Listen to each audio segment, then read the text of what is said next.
मैं पायलट ही हाँ। अच्छा हाँ जी। ऐसे की करना है जिस हाथ से टोपी होवे वो पायलट ही होता है।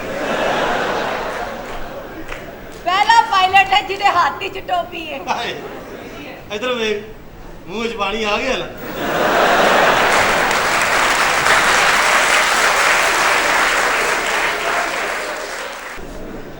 ਹੁਣ ਕੀ ਹੋਣ ਲੱਗਾ? कदी जहाज ते बैठे दस जरा सोच के दस ले ਭਾਈ ਜੇ ਮੈਂ ਬੈਠਾ ਵੀ ਹੋਇਆ ਤੇ ਮੈਂ ਨਾ ਹੀ ਕਰਨੀ ਆ ਕਿਉਂਕਿ ਮੈਨੂੰ ਪਤਾ ਤੂੰ ਜਹਾਜ਼ ਕਿਹਦਾ ਨਾਂ ਰੱਖਣ ਲਿਆ। टेंशन नहीं लेनी अगर तू नहीं बैठा तो मैं तेन बिठाना है। नहीं और ये कोई आम जहाज नहीं ये ऐसा मुंह च पानी आ गया ना ਇਹੋ ਜਿਹੇ ਖੁਸਰੇ ਪਿੰਡ ਮੌਤ ਦੇ ਖੂਹਾਂ 'ਚ ਹੁੰਦੇ ਨੇ। अच्छा ਨੱਚਦੇ ਨੱਚਦੇ ਜਿਹੜੇ ਬੰਦੇ ਦੇ ਦਿਲ ਆ ਜੇ ਉਹਦਾ ਪਤਾ ਵੀ ਪੁੱਛਦੇ ਨੇ ਰਹਿਣਾ ਕਿੱਥੇ। ਉਹ ਕਹਿੰਦਾ ਜੜਾਂ ਨੇ ਇੱਧਰ ਕਰਕੇ ਕਿ ਐਸਾ ਹੱਥ ਜਾ ਕੇ ਉਹ ਕਹਿੰਦਾ ਮੈਂ ਐਸਾ ਹੱਥ ਰਹਿਣਾ ਪੁੱਲ ਦੇ ਉੱਤੋਂ ਦੀ ਜਾਂਦੇ ਕਿ ਵਿੱਚੋਂ ਦੀ ਲੰਘਣਾ ਪੈਂਦਾ ਹੈ।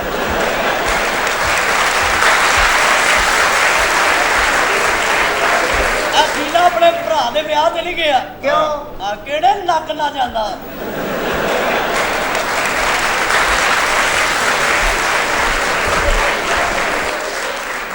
ਅਗਲਾ ਜਹਾਜ਼ ਲਈ ਫਿਰਦਾ ਉਹ ਨਹੀਂ ਮਾਨ ਤੂੰ ਗੱਡੀ ਲਈ ਫਿਰਦੀ ਆ। गड्डी की करती है अपने पैसों की लिखी ते और की तेनू ये पूरा शहर फिरावांगे हेलीकॉप्टर ते। रहन दे हाँ? देखिए तेरा निका जिहा हेलीकॉप्टर वो भी नहीं उड़ता। तू तो चाहनी है फौरन उठ जाए ओदे तो 20-25 मिनट लगते ने। पहले सोच थले करो फिर हल्की जी आवाज आती है डग डग पर हो जा छिट्टा पैनियां ने।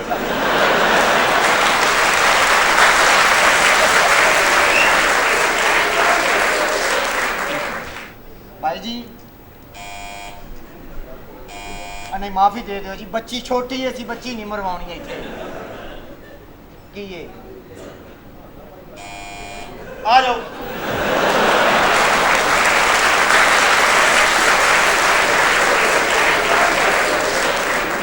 ਬੱਕਰ ਮੰਡੀ ਗਿਆ ਤੇ ਬੱਕਰੀ ਲੈ ਕੇ ਆ ਗਿਆ। ਮੈਂ ਕਿਹਾ ਬੱਕਰੀ ਕਾਹਦੇ ਲਿਆਂਦੀ?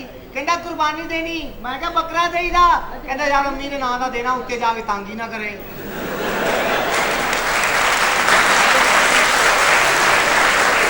असल मसले का पता लग गया।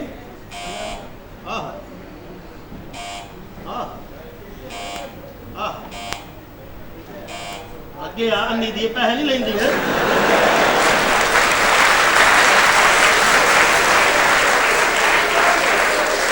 ਇੱਕ ਘੁੱਟ ਹੋਰ ਪੀ।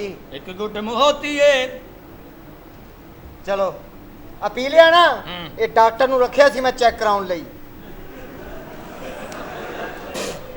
ਕੀ ਹੋਇਆ? ਆਪਣਾ ਇਲਾਜ ਕਰਾ ਬਗੈਰ ਤਾਂ ਤੈਨੂੰ ਪੱਥਰੀ ਹੂ। ਤੂੰ ਕਹਿੰਦਾ ਪੱਥਰੀ ਏ ਤੇਰਾ ਭਰਾ ਕਹਿੰਦਾ ਸੀ ਸ਼ੂਗਰ ਏ ਤੇ ਉਹ ਤੁਹਾਡੀਆਂ ਮਸ਼ੀਨਾਂ ਨਹੀਂ ਠੀਕ। ਤੇਰੇ ਚ ਖੂਨ ਇੱਕ ਹੋਵੇ ਤੇ ਬਿਮਾਰੀ ਇੱਕ ਕਲੀਅਰ ਹੋਵੇ ਨਾ।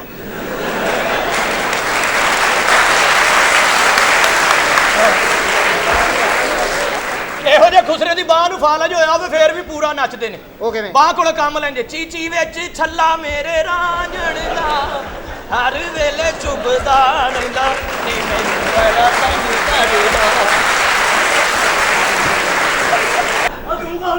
मैं नेक हो गया भाई जी नेक हो गया। ਤੇਰੇ ਸਦਕੇ ਸਾਰੀ ਫੈਮਿਲੀ ਤੇਰੀ ਨੱਚ ਨੱਚ ਮਰਨ ਵਾਲੀ ਹੋਈ ਤੂੰ ਨੇਕ ਹੋਇਆ। ਭਜਨ ਤਾਰਕ ਟੈਡੀ ਬੰਦ ਕੈਸਰ ਪੀਆ ਕੌਣ ਹੈ? ਮੁੰਡਾ ਆਇਆ ਜੋ ਨਿਕਲ ਗਿਆ। ਇਹ ਘਰ ਮਾਸ਼ਾਅੱਲਾ ਸਾਇੰਸਦਾਨਾਂ ਦੇ ਲੱਗਣ ਡਿਆ। ਇਹ ਕੌਣ है? ਇਹ ਮੇਰੀ ਬਾਜੀ ਹੈ ਜੀ।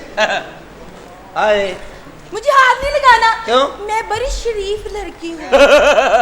ਇਹ ਗੱਲ ਤੇ ਮੇਰੀ ਭੈਣ ਵੀ ਕਹਿੰਦੀ ਸੀ। भैना हाँ वीरा मैं तेरे नाल बहुत जरूरी गल करनी है। तू चाहती है कि सारी जिंदगी तेरे भरा दा साया तेरे सिर ते कायम दायम रहे हाँ ते इस दुर्मन साई नाल विआह ना करी।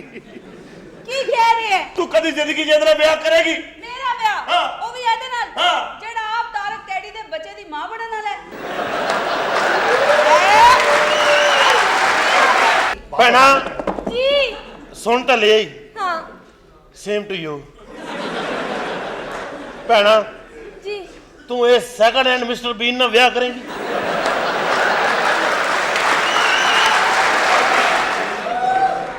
दस मैनू।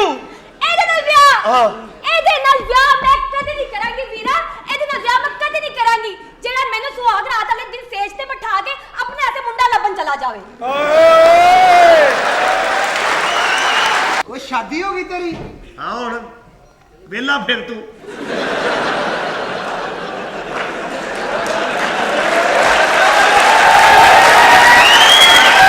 ਇਹ ਕੌਣੀ ਇਹ ਮੇਰੀ ਧੀ ਹੈ ਤੇ ਦੁਬਈਓਂ ਆਈ ਹੈ। ਇਹਦੇ ਪੱਲੇ ਕੀ ਰਹਿ ਗਿਆ ਹੋਣਾ ਫਿਰ? ਉਹਨਾਂ ਦੇ ਪੱਲੇ ਮੈਂ ਕੱਖ ਨਹੀਂ ਛੱਡਿਆ ਹਾਂ। ਉਹਨਾਂ ਦੇ ਤੇਲ ਦੇ ਖੂਹ ਨੇ। ਹੁਣ ਅਗਲੇ ਖਜੂਰਾਂ ਲਾ ਕੇ ਬੈਠੇ ਨਹੀਂ। ਮੁਬਾਰਕ ਹੋਵੇ ਤੁਹਾਨੂੰ ਖੈਰੀਅਤ ਨਾਲ ਆ ਗਈ। ਅੱਛਾ ਅਫੀਨੇ ਦੀ ਵਾਲਦਾ ਗਈ 4 ਮਹੀਨੇ ਬਾਅਦ ਆਈ, ਉਹਦੀ ਲਾਸ਼ ਤੇ ਲਿਖਿਆ ਸੀ ਹਾਜ਼ਾ ਯੱਲਵਨ। ਆਏ ਅੱਜ ਛਾਪਾਂ ਪੀਣੀਆਂ। ਕੀ ਪੀਣਾ? ਅੱਜ ਛਾਪਾਂ ਪੀਣੀਆਂ। ਮੈਂ ਕੁਝ ਹੋਰ ਸਮਝ ਰਿਹਾ ਸੀ। ਓਏ ਓਏ ਇਹ ਤੈਨੂੰ ਰਸਤੇ 'ਚ ਪੁਲਿਸ ਨੇ ਫੜਿਆ ਤੇ ਇਹ ਬੋਤਲ ਕਿੱਥੇ ਸੀ? ਉਹਨੇ ਕਿਹਾ ਤਲਾਸ਼ੀ ਲਓ ਇਹਦੀ। ਫਿਰ ਆਇਆ ਪੁਲਿਸ ਵਾਲਾ ਤਲਾਸ਼ੀ ਲੈਣ। ਅੱਛਾ ਕਹਿੰਦਾ ਤਲਾਸ਼ੀ ਦੇ। ਮੈਂ ਕਿਹਾ ਲਓ। ਕਹਿੰਦਾ ਕੁਝ ਵੀ ਨਹੀਂ ਹੈਗਾ ਜਨਾਬ। ਤੇ ਬੋਤਲ ਤੇ ਧਿਆਨ ਨਹੀਂ ਪਿਆ ਉਹਦਾ। ਉਹਨੇ ਆਪ ਪੀਤੀ ਸੀ। ਪਿੱਛੋਂ ਹੱਥ ਲਾ ਲਾ, ਤੇਰੀ ਸਿਮ ਨਿਕਲ ਜਾਂਦੀ ਆ। ਨਿਕਲ ਵੀ ਜਾਏ ਤੈਨੂੰ ਹੈਲੋ ਹੈਲੋ ਬਰਾਬਰ ਪਹੁੰਚੇਗੀ। ਤੂੰ ਸਿਰਫ ਫੋਨ ਨੂੰ ਮੂੰਹ ਲਾਣਾ। ਗੱਲ ਕਰ ਮੈਂ ਤੈਨੂੰ ਆ ਟੜੀਆ ਤੇਰੀ ਭੈਣ ਨੂੰ ਸਾਈਕਲੇ ਜਾ ਕੇ ਤੇ ਟਿਕਟ ਨਹੀਂ ਲੈਣ ਡਿਆ। ਕਹਿੰਦਾ ਅਸੀਂ ਮੁਗਲ ਹੁੰਨੇ।